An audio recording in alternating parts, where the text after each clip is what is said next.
Hi అండి, welcome back to our channel Dishita talks. ఈరోజు మన వీడియోలో ఈ సమ్మర్లో పిల్లలకి పెద్దలకి ఎంతో ఇష్టమైన ఐస్ క్రీమ్ ఎలా చేయాలో చూపిస్తాను. అది కూడాను మన ఇంట్లో ఉన్న ఇంగ్రీడియంట్స్తోనే చాలా సింపుల్గా, టేస్టీగా, హెల్తీగా ఎలా చేయాలో చూసేద్దాము. ఈ ఐస్ క్రీమ్ మనం బయట కొని తెచ్చుకునే ఐస్ క్రీమ్ కంటే కూడాను చాలా రుచిగా ఉంటుందండి. ఎలాంటి మిల్క్ పౌడరు, క్రీమ్ కానీ, కార్న్‌ఫ్లోరు ఇలాంటివి ఏమీ వాడకుండా ఓన్లీ పాలు, షుగర్తోనే ఎలా చేయాలో చూపించేస్తాను. ముందుగా అయితే స్టవ్ ఆన్ చేసేసుకొని ప్యాన్ పెట్టుకోండి. దీంట్లో ఒక 1/2 లీటర్ వరకు పాలు తీసుకుంటున్నానండి. ఈ పాలు కూడా తప్పకుండా ఫుల్ ఫ్యాట్ మిల్క్ మాత్రమే తీసుకోండి. అప్పుడే మనకు ఐస్ క్రీమ్ అనేది చక్కగా మంచి రుచిగా వస్తుంది. మీరు పాల ప్యాకెట్ తీసుకున్నా లేదా బర్రె పాలు తీసుకున్నా సరే పర్లేదు, కానీ ఫుల్ ఫ్యాట్ ఉండేలాగా చూసేసుకోండి. ఇది హై ఫ్లేమ్లో పెట్టుకొని నేను ఇలా పొంగు వచ్చేదాకా మరిగించుకున్నాను. తర్వాత మీడియం ఫ్లేమ్లో పెట్టేసుకొని ఇలా కలుపుతూ ఒక 15 నిమిషాల వరకు ఇలా కంటిన్యూగా కలుపుతూ ఉండాలి అండి. చూడండి, చుట్టూ కూడాను మీగడ ఫామ్ అవుతూ ఉంది కదా. ఇవి ఇక్కడ మొత్తం కూడాను మనకి పాలల్లో వేసుకుంటూ పాలు అయితే కలుపుకుంటూ ఉండాలి. ఈ పాలు మనకి మరుగుతూ ఉన్నప్పుడు మనము ఈ ప్రాసెస్ స్టార్ట్ చేయకముందే ఒక అరగంట ముందు వేడి నీటిలో ఒక 10 జీడిపప్పులు, 10 బాదం పప్పులు అయితే నానబెట్టేసుకున్నాను. 2 లేకపోతే ఏదైనా ఒకటి తీసుకున్నా పర్లేదు. బాదం పైన ఉన్న పొట్టు తీసేసుకొని కొంచెం వాటర్ వేసుకొని మెత్తగా గ్రైండ్ చేసుకొని పక్కన పెట్టుకోండి. ఇక్కడ పాలు చూడండి మనకి బాగా మరిగిపోయాయి. ఇవి మనం తీసుకున్న 1/2 లీటర్ పాలు అనేవి 1/4 లీటర్ అయ్యేంత వరకు మరిగించుకోవాలండి. అలానే కన్సిస్టెన్సీ కూడాను చిక్కగా అవుతూ ఉంటుంది. చూడండి, మనకి ఇక్కడ చూస్తే మీగడ మొత్తం కూడాను పాలల్లో వేసుకుంటూ కలుపుకుంటూ ఉండడం వల్ల 1/4 లీటర్ పాలు అయ్యాయి, చక్కగా చిక్కబడిపోయాయి అన్నమాట.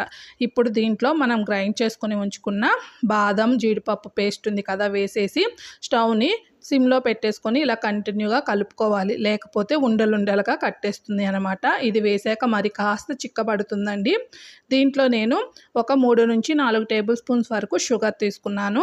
మీరు స్వీట్ ఎక్కువగా తినేటట్లయితే మరి కొంచెం వేసుకున్నా పర్లేదు. నాకైతే ఈ షుగర్ సరిపోతుంది అండి. ఈ షుగర్ మొత్తం కరిగేంత వరకు కూడాను కంటిన్యూగా కలిపితే పాలల్లో మిక్స్ అయిపోతుంది. మీ దగ్గర సాఫ్రాన్ ఉంటే పాలల్లో కలిపి వేసుకోండి. నా దగ్గర లేదు అండి. సో నేను కొంచెం ఫుడ్ కలర్ వేసుకున్నాను, మంచి కలర్ వస్తుందని ఐస్ క్రీము. చూడండి, ఇది కాస్త చిక్కగా అయింది కదా. ఇప్పుడు ఒక 2 యాలకులను కూడాను దంచి వేస్తున్నాను. మంచి ఫ్లేవర్ బాగుంటుందండి. చూస్తుంటే మీకు అర్థమైపోతుంది కదా, ఇది కాస్త చిక్కగా అయిపోయిందండి. ఒకసారి టేస్ట్ చూసుకోండి. ఇప్పుడే మీకు షుగర్ అనేది కరెక్ట్గా సరిపోయిందో లేదో.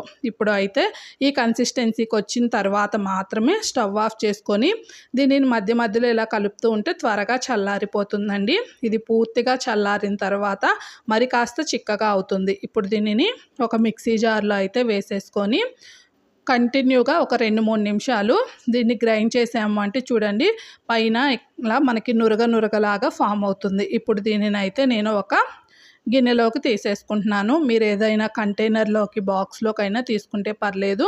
ఇప్పుడు పైనుంచి డ్రై ఫ్రూట్స్ని సన్నగా కట్ చేసుకొని బాదం, జీడిపప్పు, కొన్ని కిస్మిస్ వేసాను. ఇలా వేయడం వల్ల మనకి డ్రై ఫ్రూట్స్ ఐస్ క్రీమ్ లాగా చాలా రుచిగా వస్తుంది.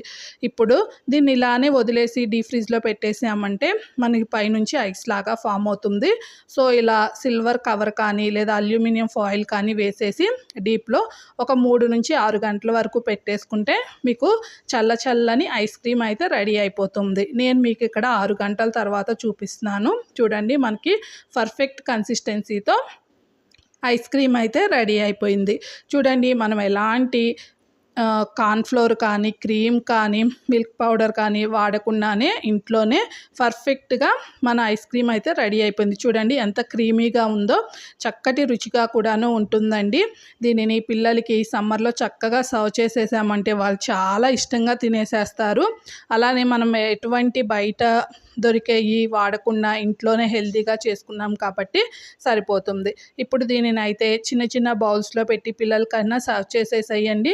లేదా నేనైతే ఇక్కడ ఒక గిన్నెలో అయితే సర్వ్ చేసి చూపిస్తున్నాను. సమ్మర్ కదా, తీస్తూ ఉండగానే ఇది కరిగిపోతూ ఉంది. ఐస్ క్రీమ్ అంటే అంతే కదా, బయట కాస్త వేడి తగిలితే చాలు కరిగిపోతూ ఉంటుంది. దీన్ని మీరు ఇలా కాకుండా చిన్న మౌల్స్లో పోసుకొని కుల్ఫీలా కూడాను చేసుకోవచ్చండి.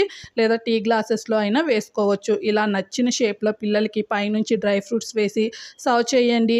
ఇంకా మీరు బయట కొనే పనే ఉండదు. ఐస్ క్రీము వందలకు పెట్టి ఇంట్లోనే ఈజీగా ఇలా చేసేసుకోవచ్చు. మీకు కనుక ఈ రెసిపీ నచ్చుంటే తప్పకుండా ట్రై చేసి ఎలా అనిపించిందో కామెంట్ చేయండి.